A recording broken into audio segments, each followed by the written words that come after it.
shumë e veçantë ka qenë vizita kësaj herë në Prishtinë, në vigjiljen e ditës kombëtare të pavarësisë Kosovës, pas bombës prokurorëve të Hagës mbi Kosovën, si dhe po ashtu pas votbesimit të qeverisë së re të Kosovës në Kuvendin e Republikës Kosovës.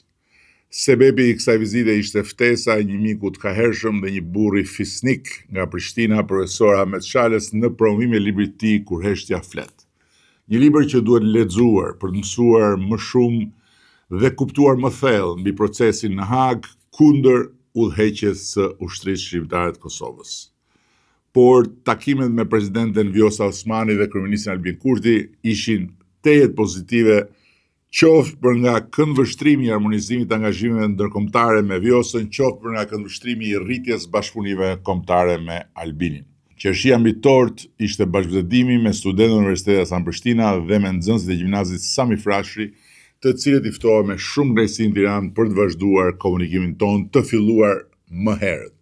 Ndërsa të nesërmen, më 17 të shkurtit, telefonata e përvitshme e urimit të pavarësisë që marr nga Haga ishte posaçërisht emocionuese këtë herë, pas asaj çmendurie të prokurorisë speciale.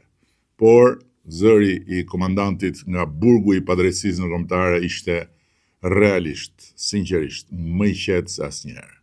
Në fillim e në fund bisedës, Hashimi më përsëriti fjalinë: "Unë e kam fituar për jetë lirinë dhe kudo të ndodhem, atë nuk ma merr dot kurrë askush."